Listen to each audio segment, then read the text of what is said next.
Hi, welcome to the data-driven marketing presentation, which I'm going to share with us what data-driven marketing is about and how it can help a digital marketer in doing business and in the operations of a business. My name is Gladys Munya, and for this presentation, these are the areas which I'm going to work on. Number one, we're going to look at the introduction of data-driven marketing. That's where we define what data-driven marketing is and how it came to be. Then we'll also then look at why data-driven marketing evolved. Why do we have it? What was the need? What was the reason and the purpose of data-driven marketing? Then after that, we'll then look at the value of data-driven marketing in an organization. Will it benefit an organization? Will we have value for money when we introduce data-driven marketing in an organization? Then from there, we're going to look at the data-driven marketing process. What are the things that we are involved in the process of coming up with a data-driven marketing strategy, and for us to then say we have done data-driven marketing. Then we'll look at some tools, examples of tools that we can use in data-driven marketing. Then we'll also then look at an application or an example of an application of data-driven marketing, how we can implement data-driven marketing in the customer journey, how we can use the analytics, how we can assess and then benefit from the benefits of data-driven marketing from there. So just hold on and let's just check what we have in this presentation. Now, for a start, let's look at what data-driven marketing is. Data-driven marketing is an approach of optimizing brand communication based on customer information. What is key and what is important is we are looking at our customer and the customer information, and we're trying to come up from that customer information. We want to get some insights on who the customer is, how the customer is about, so that when we create content, the content that we create will be content which will be relevant for the customer, will be content which will work for the customer, and will be the content which the customer is looking for. So for us to be able to do that, we are using the data about the customer. We are using the data which we have access to. So that is basically where data-driven marketing is coming from, where our marketing is led and our marketing is directed and our marketing is influenced by the data that is available and that is from the customer. We are also looking at the issues of uses of data into targeting and personalization of our communication and our campaigns to our customers. I think recently, it was yesterday, when I heard people talking of B2Me, right? B2Me, that's what people are talking about, where the focus is moving from B to consumer, business to consumer, to business to me, where it's now a personalization of the communication. And this can only happen when we have data which can describe a customer, where we move from the general targeting that we used to have, where we are grouping people in terms of segments which are too broad, where we're looking using demographics only, we're using maybe geographics and the like, but where we are now using the specific data which will show us the behavior of a customer, which will show us the other elements about the customer, the psychographics and a number of all those other things. So with that approach, now you'll realize that your approach is more directed. It becomes more of personalization rather than scattering our information to the customer, so that the customer will just find the information anyhow. But here we are specific. If we are sending emails, whether there are 1,000 emails and the like, but we know that the emails are at least targeted to the right kind of people, and there is more of closer to personalization of the emails. Data-driven marketing is use customer data to predict the needs, the desires, and the future behavior. So we're looking at using the data to predict to have a better understanding of the customer. Before we can then talk about the customer, the first thing that we need to do is we need to have an appreciation and an understanding of the customer. So when in summary, we can say data-driven marketing involves the collection, the manipulation, and the analysis of data, of market data. And the reason why we are doing that is, number one, to obtain customer insights, customer insights in terms of engagement patterns and how our customer does and how they operate their behavior online and the like. Number two, we want to identify customer segments to better relate with our customers. For you to understand or to relate better with your customers, you need to segment them properly, right? Instead of just having broader segments, say, okay, 50-year-old people, they behave this way. You realize that you have one 50-year-old people who has a certain tendency, who is more maybe they are an outgoing person, and the other one is not an outgoing person, right? So that difference, we can get it from the data basing on how they are performing on social media platforms, how they are doing and the like. We want to optimize our advertisement spending. When we are spending online, we also need to get return on investment. And how do we do that? We can only do that when we are also using the data to check the reach of our adverts, to check or the response to our adverts, to check any of those other information that we can also get, and to obtain a more complete market view, so for us to get a better picture and a view of our market. Now let's look at some of the advantages of using data-driven marketing, or the uses of data-driven marketing. How does it benefit us? How do we get to benefit from data-driven marketing? Number one, we reach our customers more effectively. With data-driven marketing, our reach to our customers is better, right? It's better when we, in terms of reaching to our customers. Why? Because we are using the data that we've collected from our customers to be able to understand our customers, such that the content that we develop for our customers is specific for the given customers. So we can personalize our customer communications. We can adapt communication to trends. What is trending and what is that which they are understanding? We can customize our communication that way. And this on its own, it will also increase customer loyalty. Why? Because the customer now feels we have an appreciation, we have an understanding of them. So whatever we are doing, it then increases that. Number two, it increases efficiency. It increases efficiency. How does it increase efficiency? Number one, precisely measure the success of our campaigns. We are able to measure how successful our campaigns are when we are using data. Why? Because we can look at the reach, how many people have been reached by our customers, by our campaigns. We can also check on the responses, how was the response rate, what happened, who responded to our campaigns and who did not respond to our campaigns. We can get that information. It also then helps us to invest more budget, or in our media budget, in a focused way. We know what is working and we know what is not working. So instead of putting money into our campaigns blindly, we now know which media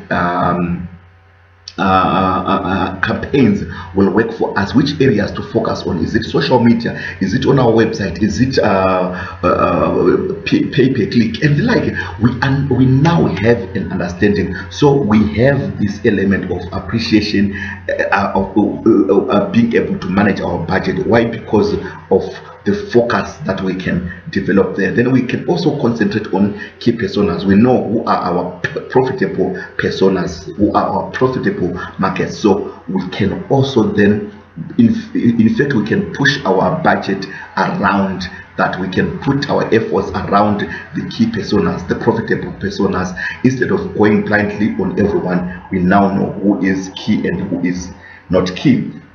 Then thirdly, it also improves our performance.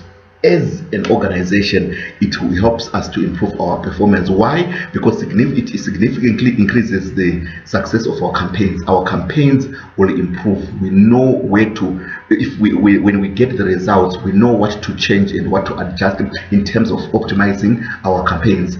Why? Because we have the numbers, we have the data. The data will help us in doing that. It encourages purchase decisions by creating personalized offers. Now, because we have an understanding of our customers, we have an appreciation of our customers, we can create personalized offers to our customers. I'll give you a very good example. Let's say OK Zimbabwe. I know OK Zimbabwe offers loyalty cards, and I'm sure Pick n Pay also offers loyalty cards, and Jet offers loyalty cards. Let's look at any of those organizations. Let's say because of the loyalty cards, they can track the buying patterns of their customers, right? They can track the buying patterns of their customers, and from their buying patterns, they can check what are the things that a customer buys, their customers buy on a monthly basis, which days they do normally buy. Now, with such information, they can tell when to offer or to put a budget, a campaign, or to put in a promotion to which specific customers. You don't have to throw the campaign to everyone, but you can just put it because of the loyalty elements. You give them loyalty points, you offer them, you remind them. When you put such information to them around their days of purchasing from your organization, that will help you and that will enhance your campaign. So this is basically what I was talking about. It improves reach customers more effectively. Data-driven marketing will also increase your efficiency, the efficiency of your organization, precisely measure the success of the campaigns, your return on investment. You can be able to measure it, and so with that you can then also save your resources and know where to focus and where to not to put so much effort. Then it also improves your performance. So that is what data-driven marketing will do for you. Now there's a man called John Wanamaker. He says, half the money I spend on advertising is wasted. The trouble is I don't know which half. Now that is what the data you collect in data-driven marketing will help you to pick which half of the money you are putting in your advertising is wasted, and to see how you can then manage that and you can reduce the wastage. Now, some of the things, the key things that you can also find with data-driven marketing, just to enhance the value of data-driven marketing, you obtain greater knowledge of your audience. When you have a better knowledge of your audience, you know what content to give to your audience.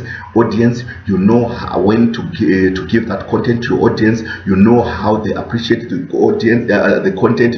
You know which channels will work for the audience.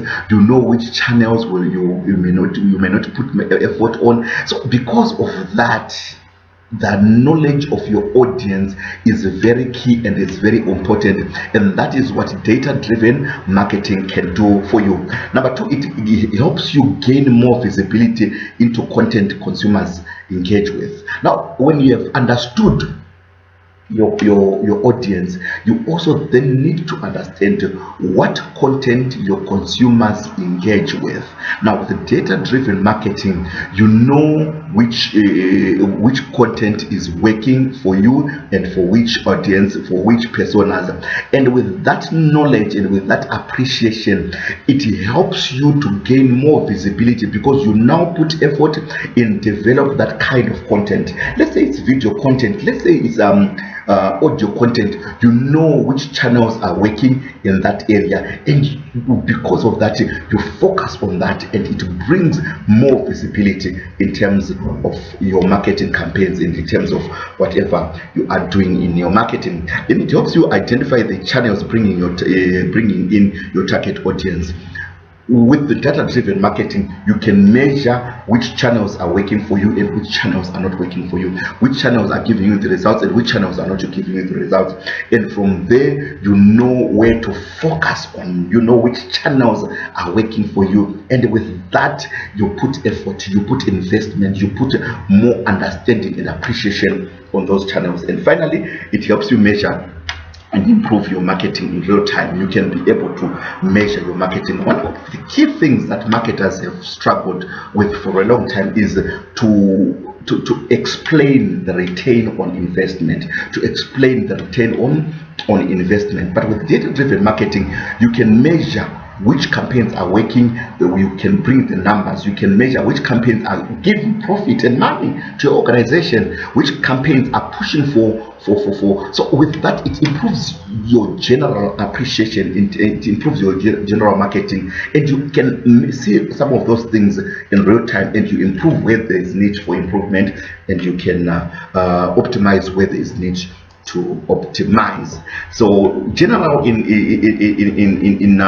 summary, we can say data-driven marketing is all about the right message to the right person at the right time in the right place. So you need all these aspects in your data-driven in your marketing. When you have this, data can help you get all this, the right message. You know which message is working for which person and at what time and in what place. So that is basically the first part of our data-driven marketing. I think one other aspect which I just have here is with data. Marketing is transformed from traditional mass approach to personalized approach. Marketing decisions that are made based on solid data analysis are good decisions. So data-driven marketing helps you to do that. It helps you appreciate. It helps. You are no longer mass marketing, but you have the personalization. I think I've explained most of these things as I was doing the introductory part. So, but now the next point that I need to then explain on is why then has data-driven marketing evolved? What is the cause? What caused this evolution of data-driven marketing? How did it come to be? Now, there are three things which are central in marketing, which are central in your marketing, which are also then became key for data-driven marketing to come to be. Number one is the user. Number two is the user journey. Number three is the data. The data, the availability of the data. So let's look at each one of them one by one. The user, the audience, the target, and the customer. What happened to them? Now, you will realize that the customer that we have in our day-to-day is different from the customer that you had in olden days or in olden times, right? The customer that you have today is better informed, right? When they come on digital marketing platforms, they come on social media, on the websites, on search and the like, they have more information, are better informed. They will search from other sources, from your competitors and from other different sources. So because of that, it is not as easy to please the customer, right? So that is one thing that you'll find. So that also has helped you to, that has pushed you for data-driven marketing, because you need to understand how much information they have and you also then leverage on the information. Number two, they are better connected. This social media has connected everyone. Everyone is connected through social media, through websites and through emails and the like. Digital marketing has created a platform where we are all connected. Now that connection will mean that if you don't please this customer, they can influence the next person, and because of that it can affect you. So that element of the connection is also key, and it's also caused us to have an appreciation in terms of data-driven marketing. When I know that there is this group of people, if I do this, they are happy, I can also then work on that. They are also more demanding than ever before. I think you all also realize the customers that we have today are more demanding. You and I, we are more demanding even from our service providers. I can check and I can compare. Okay, there's this person who is offering this, there's that person who is offering that. So what are you saying? So because of that, there is a need for the personalization of the messages that we create to our customers for the specific needs that the customers have. There is need for you to have that, to work around personalization, looking and focusing on your customer as individuals, not as a general group. You need to look at that. Then the second thing is the customer journey. Now the customer journey, normally it was just a straight line where you know you're coming from this part to that part. You're coming from your awareness stage to the conversion stage. But it's at the moment with the coming in of digital marketing, with the coming in of social media, you realize that there are so many touch points between the awareness stage. Even on the awareness stage, there are so many touch points where your brand and your marketing campaigns will be in touch with your customer. So there are so many areas where your customer and your brand will be in touch. So because then you move to the next level, there are so many as well. You move to the decision point, there are so many, even to the point of advocacy. So because of that, at each touch point there is so much information that the customer will leave. That information is key, and it brings valuable insights about your customer. So that on its own has also then helped us in terms of has helped in terms of the coming up of data-driven marketing. Why? Because we now realize there's so much information that a person will leave on their buyer journey, on their customer journey, as they come from not knowing us to the point. So if we are able to collect all that information, it will help us to appreciate and to understand our customer better. So that has also been an influence. The issue of the customer journey, the evolution of the customer journey, so many touch points in the customer journey has helped us to have data-driven marketing come with data. There's so much data which is being collected. The data which is being collected is we are using it so much in terms of our data-driven marketing. So these are the three key things: the changes in the customer journey, and so much data that is dropped by the customer through the buyer journey, and so many points in which we have access to the customer data. All right, let's move on to the data-driven marketing process. The process of data-driven marketing. What is involved? What are we going to do, and how are we going to do that? Now, there are four key steps that I'll mainly emphasize on, which we are going to use. Like I've already enumerated, like I've already said, you'll realize that data-driven marketing is about the data. So the first thing that you want in the data-driven marketing process is the collection of data. Now, there are numerous points and places where the data is available, but the first step is you need to find a way of collecting that data, right? Then the second thing is you need then to be able to compile, then analyze that data. You have to make sure the data comes into ways in which it can be analyzed, right? Then after analyzing the data, you then need to turn the data into strategy. Look at the data that you have. What is it saying? What insights can you take from the data, and how can it change your strategy? How can it influence your strategy? Then the final thing is you then have to measure your success. Have you been successful? Compare that against the objectives that you have at the beginning of the year, from your marketing plan, from your digital marketing plan, from your strategy.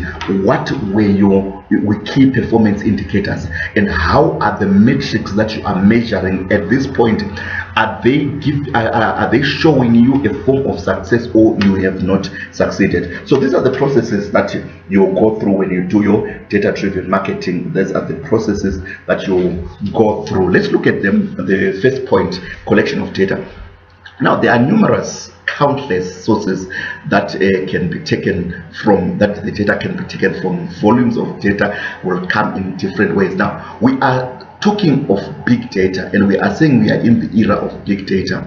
Why big data? Because we are saying the data is available from different numerous sources, right?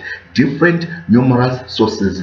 Initially, we were only able to measure to get insights from statistical quantitative data, but now we also have ways in which we also need to get insights from qualitative data. Now, as people will comment on social media about something which is happening, let's say nowadays we're talking about corona, right? What are the comments? How are the comments giving us? What insights can we get from the comments that people are giving on social media, on Twitter, on Facebook, and the like? Now, that there is so much data which is generated on a daily basis. People are generating data on social media, on gadgets. You talk of Internet of Things, you talk of websites. People are visiting websites. There is so much information that they will leave. There is so much of visits on social media platforms like YouTube and the like. You also have Internet of Things, where people are also interacting with objects, with gadgets and the like. So there's so much information that You as an organization, people will leave that information, but you need to find a way of collecting that data. You need to find a way of collecting that data. I think I've spoken about the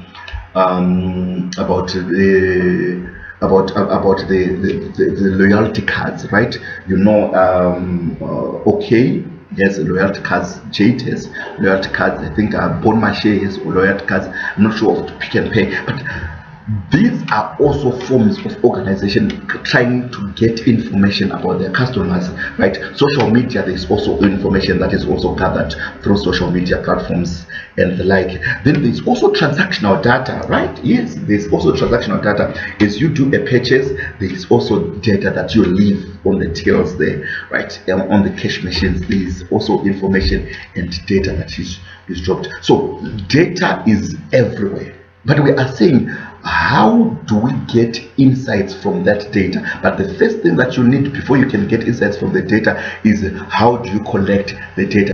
Now let's look at the data-driven marketing process, how we get the data into useful insights, and how we can then use that information. But from the start, how do we begin? What are the things that you need to do, and how are you going to do it? So the first thing that you need to do is you need to collect the data. You need to find a way of collecting the data. That's important. So that's the first stage, first part in your data-driven marketing. You need to be able to collect your data.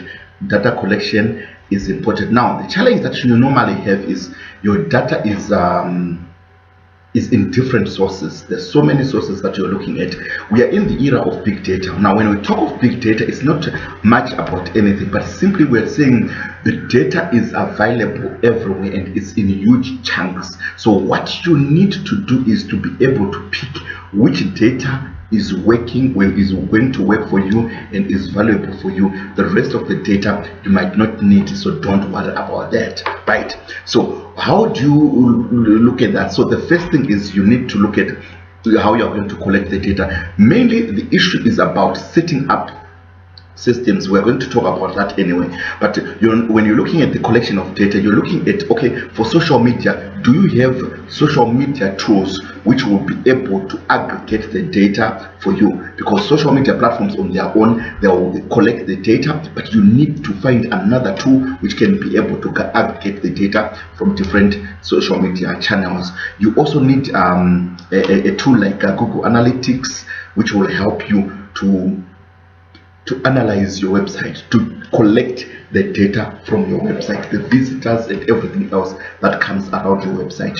You need a tool like that. So it's about setting up tools. I think we've done analytics, we've done social media analytics, we've done Google web analytics. Now what we are simply saying is, at the collection point, you are setting up platforms, or you are setting up tools which will help in gathering the information for you, the information that you are going to then analyze. So that's the first part. The second part is you then need to compile the data and you need to analyze it. Compilation of the data is you're now looking at the data which is coming from different sources.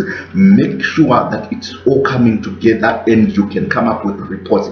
I know most of the tools that you are going to use for analysis, we are using for analysis, are tools which already do the analysis and everything for us, but at other elements, you also at times you also then need to also compile that data which is coming from the different sources, and you come up with an analysis from that data. So when you're looking at your analysis, when you're looking at your analysis, you're going to look at how you're analyzing. You can use your Excel, you can use those who are advanced, you can use your Python, but you can also use your normal tools that you have, your Google Analytics, because it has a dashboard which can help you. You can use your other tools like your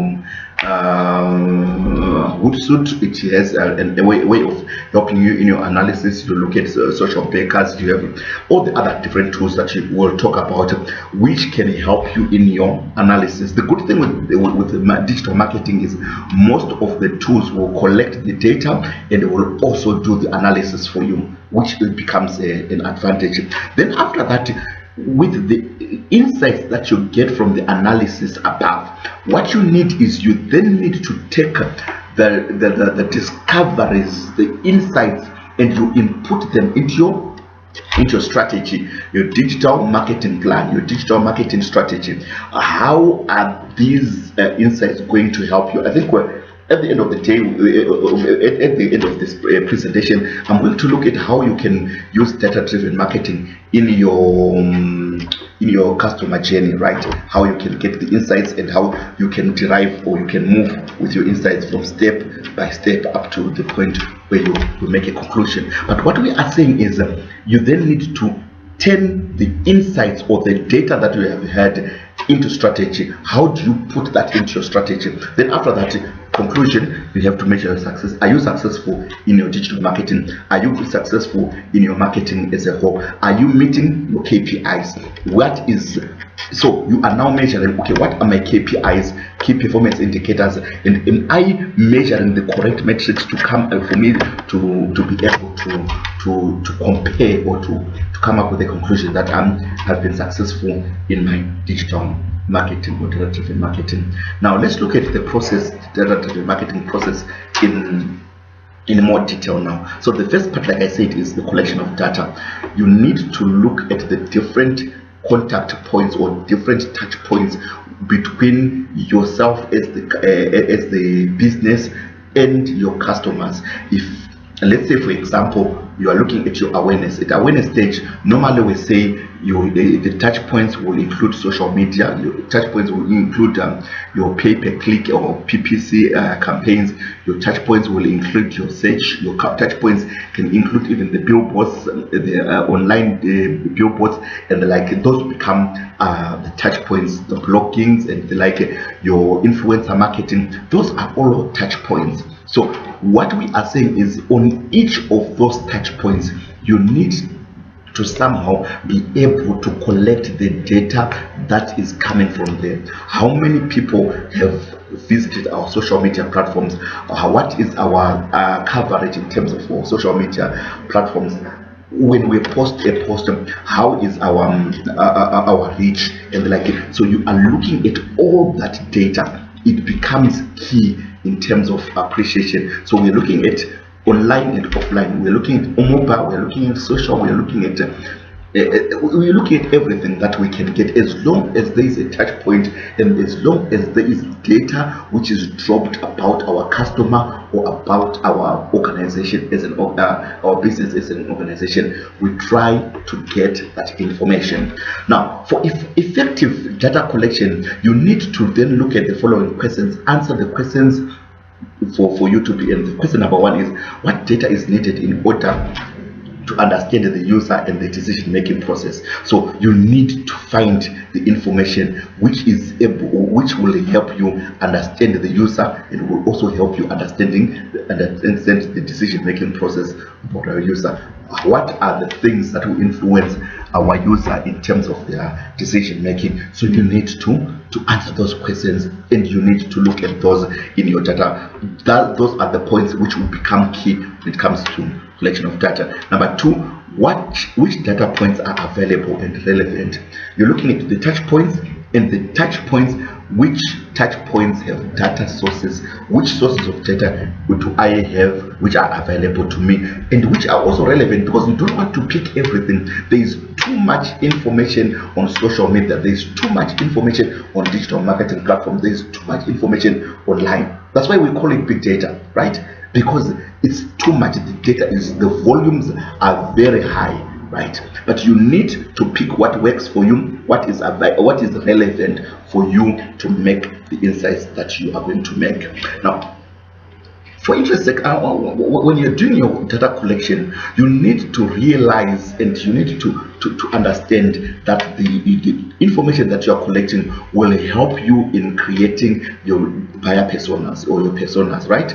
Now, one thing which I want you to understand is there's a difference between target group that we use in traditional marketing and personas that we use in digital marketing, right? Target group is broad, right? But personas goes closer and closer to personalization of our digital of our customers, right? So normally when you look at target groups, we are looking at demographics and socio-economic categories. That's what we are going to focus on. But when we go to personas, we go further into looking at the psychographic factors, which will include lifestyle, values, opinions, interests, hobbies, purchase behavior, and the like. Now you realize that when you're looking at two groups, two people, right, two students, one is a tech savvy student, another is a music loving student. Now if you're looking at their target demographics and socio-economic categories, they might be the same, but what I am going to present to the two students, if I have their personas, because already I have two different personas, there's a tech savvy student, right, and there's a music loving student, right? The two of them, what I present to them automatically becomes different, right? But with the target group, which is your traditional marketing approach, you approach them with their students. So let me just offer them what students want. Automatically, I think you can pick that automatic, because lifestyle, the one is tech, right? Automatically, what I'll give them tech issues and the like. The music loving, offer them music. I offer them something which is musical. I offer them tools that they can use, or gadgets that they can use for music and the like, automatically. So that is why the gathering of information is key, because you need also to look at some of those aspects. Now, in terms of data sources, we have three forms of data sources that we can talk about. Number one, we have what we call first party, right? We have second party and we have third party. First party is the data or information that we are getting from our local info sources. That is our CRM, that is our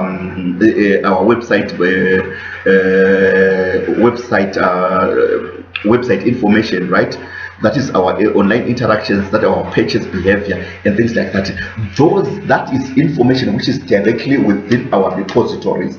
That is information which is within our space where we have control over. So that is the first aspect. Then the second is second party company data, but gained using non-proprietary, such as data from marketing partners, online search behavior, data measured using Google Analytics and things like that. So this is second party, where we are getting from another party. We are not paying for it. It's just our information about us, but we are getting from other sources. Then third party, that is data from professional data providers. There are people who are into looking for data and they sell that data. So this is third party. So all these sources, we then look at, okay, which is relevant to us, which is going to work for us, which is profitable for us, which will give us better insights about our customers, about our business, and about our market. So that is the information that we then collect. So those are the three sources of data that we can talk about. Then after that, the second thing that you do is you then need to compare the data. This becomes one of the biggest challenges that you have, because what you are looking at is you are turning the big data. There's so much of the data, but you want to pick some smart data or some insights from the data, right? So there are issues, but the good thing is with our sources that we can have from second party and third party data sources, you will have some of the data already cleaned into smart data. But we are saying, from all the social media platforms, from all the website visits and the like, you have so much data, but you want to filter the data which is relevant for your organization from the vast amounts of data. So you need to appreciate, what do you want, and what information will be useful for you to gather the insights that you need. Then so that is basically what you are going to look at. Then you need to do the analysis of that data. You collect the data, you compile the data. After compiling the data, you need to then do analysis. Now when it comes to analysis, there's four types of analytics that I feel is key for you to understand. When you have all this information, you need to analyze it. And in terms of analyzing it, there are four things that you do. Number one, you need to look at the data as it is, and you come up with what is called descriptive analytics. This is, you are looking at the data as it is. Now let me give you a very good example. If it is your website data, right, you are looking at the visits, right, you are looking at the people who have visited your website, you are looking at the number of the people who have visited certain pages from your website, you're looking at the bounces, you're looking, so it's just a summary of the information. You are describing what has happened in your business or to you as an organization, right? The information which is describing, which is talking about you as an organization, what has happened, how are you performing and how are you doing, right? So then you come up with graphs, visualizations, which are key to show us if there's progress or if there is no progress in your organization. So we can say, okay, for descriptive analytics, how have we performed month on month for the year of 2019, right? How were our visits? How were the new visitors? What numbers or how many people were coming from social media to our website? How many people were coming from search, organic search? How many people were coming through PPC and the like? So this is descriptive because we are simply looking at the information as is and we report about it as it is. So that is descriptive. So this is information that you will then use to check and to compare how you have performed against your key performance indicators. Beginning of the year, you said you wanted to increase your visibility by a certain percentage. Now from there, you are now using descriptive analytics to check if you were able to beat that deadline, if you were able to do that. Then the second is diagnostic analytics. Diagnostic analytics, we are now asking the question, why is this happening? Let's say there is a drop in the people who are coming to our website, right? We want to then try to look at the reason why people are no longer coming to our website. Maybe we then realize it's because there is a drop in the people who are visiting our website through social media, right? So we then go back to social media. Why is it that there is less traffic coming from social media? That is diagnostic analytics. We are checking the reason. We are looking for the reason why certain things are happening in our analytics, and we try to drill out down to the root cause of whatever is happening to our business. Then from there we come to what is called predictive analytics. Predictive analytics is we are saying what is likely to happen. Now we are now predicting, right, the work of the prophets. We are now predicting the future in terms of our website. Let's look at our website visits, right? Okay, this is what happened the first year, this is what happened second year, this is what happened third year. So in the fourth year, this is what we also expect to happen. Or when we do a PPC campaign, this is what normally happens. So we can also predict that the next time we do another PPC campaign, this is what is going to likely going to happen, right? If something happens, what are the changes? What are some of the things that are likely to happen? That's predictive analytics. We are now looking to the future and predicting trends based on the trends on how we have performed in the past. Then finally we have what is called prescriptive analytics. What do I need to do? Now in prescriptive analytics, we are now giving prescriptions, we are giving advice, right? If I am the one who is advising you as a consultant, what I'm now saying is, okay, if I've seen the problems that we have had, I've seen the challenges that you are having, that is in diagnostic analytics, and this is what is going to happen in the next few months or years. But I would give you this advice for there to be more traffic to your website, for there to be more activity on your social media platforms, for there to be more conversions, right?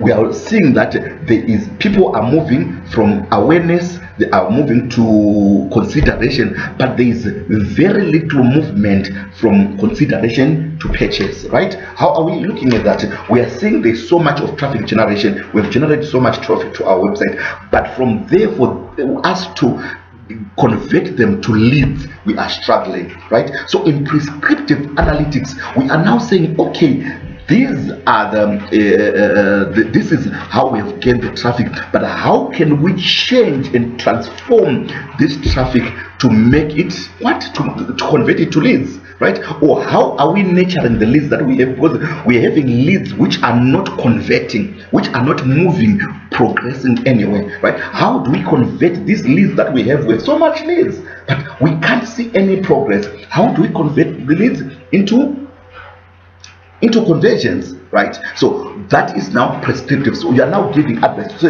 if you do this, we will be successful, but if you ignore this part, we won't be able to convert and to be successful. So prescriptive analytics, yes, you are looking into the future, but you are looking into the future, but you are now giving advice on how you can come up with a better future. So just a summary again. Now, the first is descriptive analytics, which is more of looking into the past, what has happened and what position are we in as an organization and as a business. Then we'll have come to diagnostic analytics. We are saying, okay, there are issues which we had in the past. We have some failures and some lack of progress. Why did we get to such levels? Why have we not progressed? So you are looking at the reason why. The next is predictive analytics. We're saying, because of the trend that we're taking, this is what is likely to happen in the future. But prescriptive is, how can we correct the future so that at the end of the day we come up with a better future, or a future that we would want to have. So that is generally what is involved in your analytics. You have done your analytics and you've done well in your analytics. Then from there, you then need to move from your data compilation and analysis. You then need to take the prescriptions that we took, the analysis, the diagnostics that we have taken from the analysis. We are taking all those insights, that advice, to say, okay, if we are now taking all those into the strategy for the future. We are now planning into the future, but we are looking at the data that we have. Now that is where we talk of data driving our strategy. That is where we talk of data driving our decision making.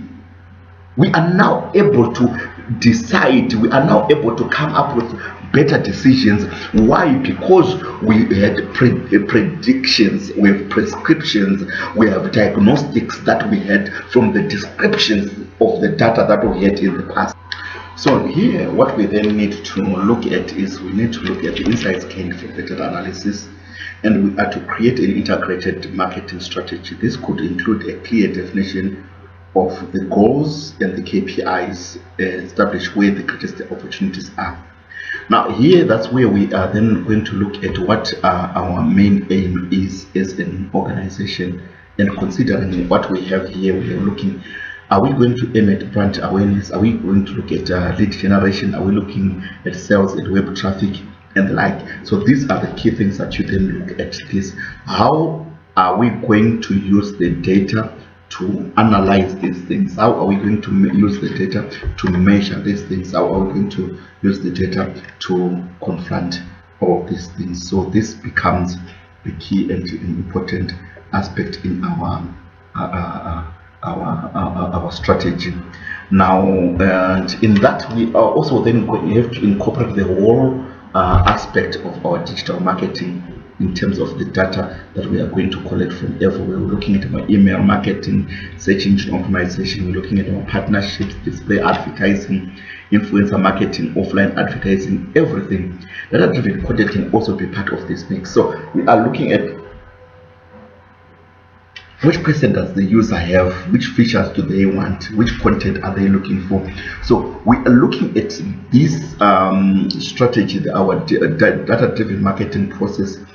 At this point, we are now looking at how the data that we are collecting is going to have an impact on our strategy, how we are going to incorporate our data into the strategy that we have developed.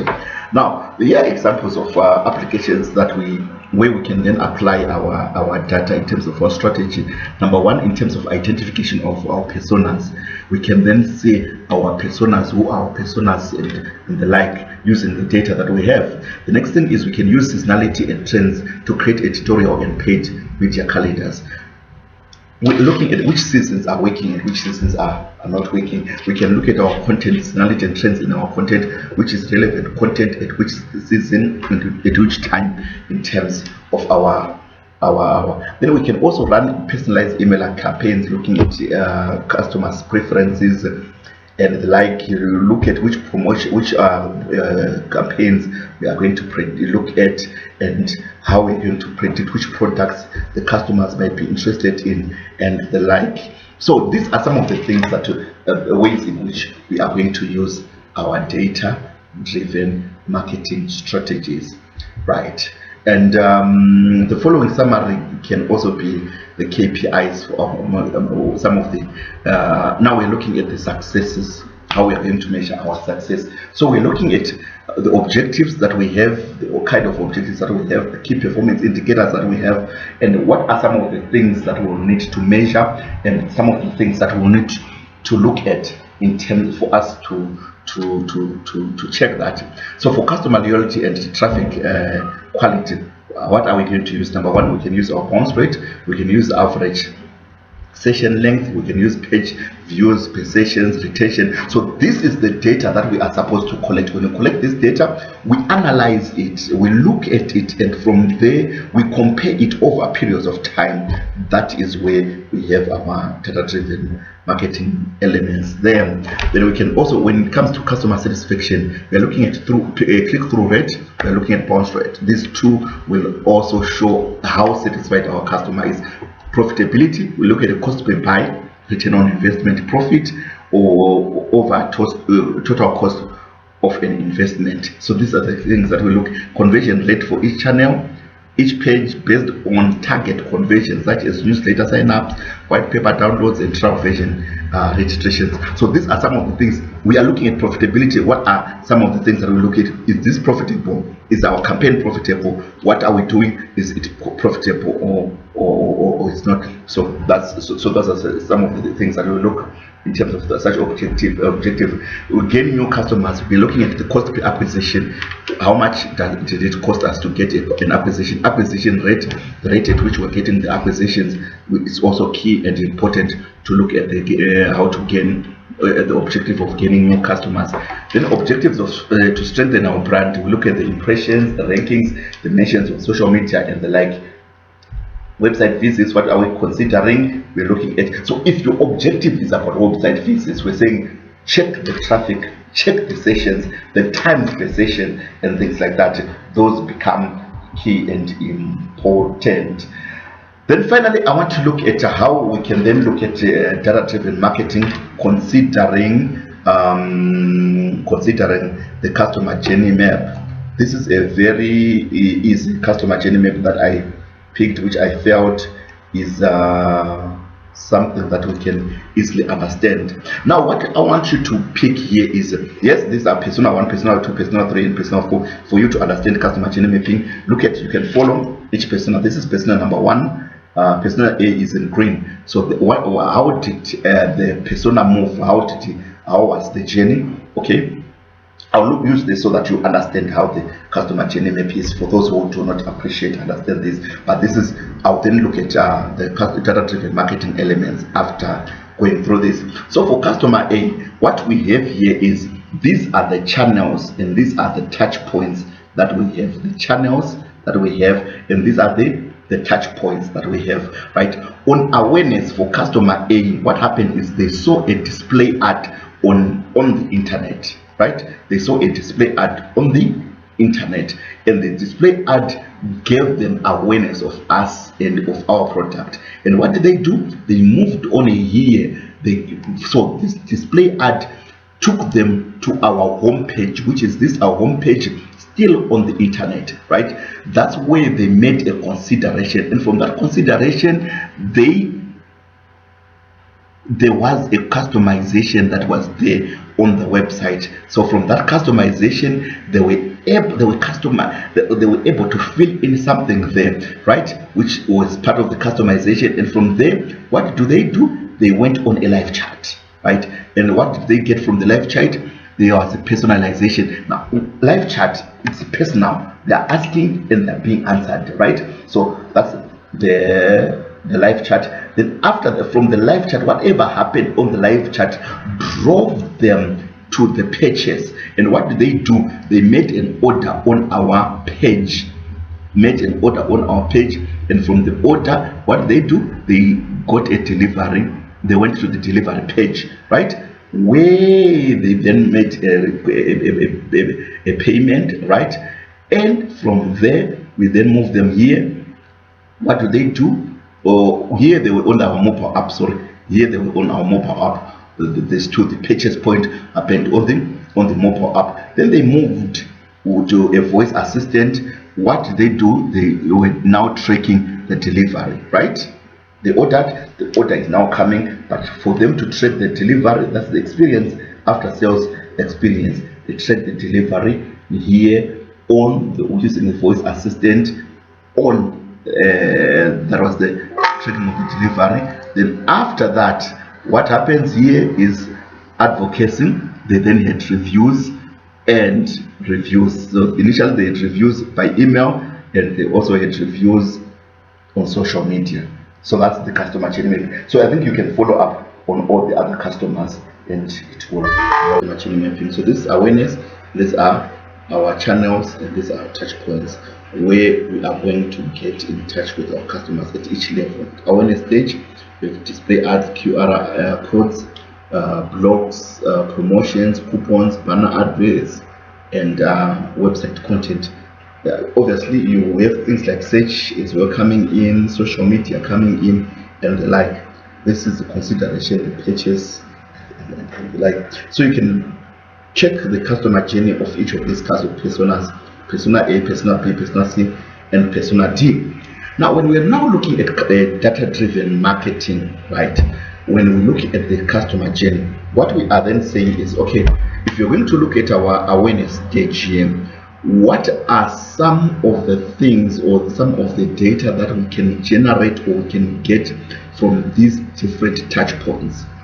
Now, one thing which you obviously need to understand is when you are looking at your awareness stage, your main reason for awareness or for awareness campaigns is for you to be able to generate traffic. And the traffic is supposed to be traffic to your office, which is on digital platforms, that is your website. So you want to generate traffic from all this which is coming to your website, so that people will then do their consideration on the website.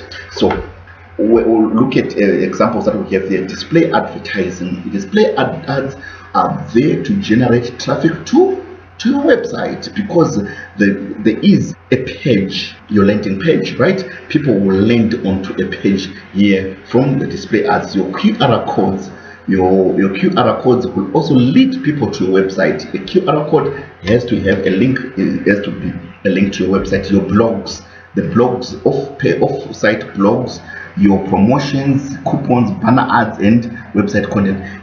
All these should take your customer to your website for consideration. So awareness campaign, the success of the awareness campaign is when it generates traffic to the website. Now, when we are then looking at that, what we then say is, okay, how much did we get in terms of the display ads? How much data do we have in terms of display ads? So that's the first thing, that's the awareness. How did we go out, right, in terms of making people aware of our products and services? That's the first thing. But the second thing that you then do is, when the people come to the website, we are then saying, of all the traffic that we got, of all the views that we got from the awareness, how many of those turned into traffic to the website? We are saying, how many of the people, how many of the notices that we got from here, from the awareness stage, how many were able to move into the consideration stage? Consideration stage now is generally when we are now on our website. What are we doing? We want to generate leads and we want to nurture leads on our website. So in terms of lead generation, we are saying how many leads did we get. Now we're talking of maybe contacts, we're talking of the email addresses and the like. How many of those did we get here from our website through the different things that we'll do? Obviously we'll have our reviews, we'll have our location page, loyalty pages and everything. All this we are seeing from all these years, but we also, the touch point that we are looking at mainly is the do action, right? Call to action. Yes, that's the word that I was looking for, the call to action. So we are saying, what are our calls to action here on the consideration, and how is our content being taken by our people? Because we are on the consideration. Number one, we want to develop leads. Number two, we want to bring an interest in the leads so that they like the content that they connect with the content and they enjoy the content, and they are assisted by the content. When this happens, what then is it's supposed to, the leads that has been nurtured are supposed to be taken into the conversion, right? That's the conversion, where they are now making a payment, where they are now, it's now a sale that is coming in, and after the sale we have the experience that we go through. So we are saying, what data are we collecting here? What data are we collecting here? What data are we collecting? Data are we collecting, and how are we measuring it? So we can have our targets, key performance indicators on awareness, which our main goal for awareness is to generate traffic. So this will lead to here lead generation and lead nurturing. What are we doing? But at the end of the day, its main purpose, whoever has this, their KPI is to move this from consideration to purchase, move the people who are here into the purchase. So we look at the figures here, we look at the data which we generate around our activities which happen here, then we move to the purchase. In the purchase part, we look at the sales. How much of the sales are we having at this level? Then we look at the other elements as well. So that is basically what we look at in terms of data-driven marketing. I'm sure we have gone through our lesson. If there are any questions, let's just come through in the discussion later on, and I'm sure we'll have a good time. Thank you so much for being part of this exercise.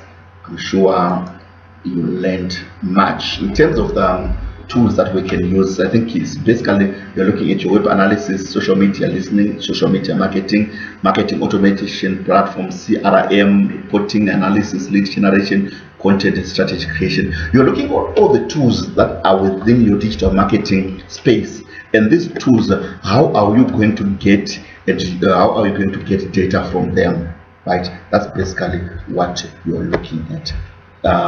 In terms of the tools, I'm sure we are good to go. If that's all that I have for today. Thank you for being part of this class.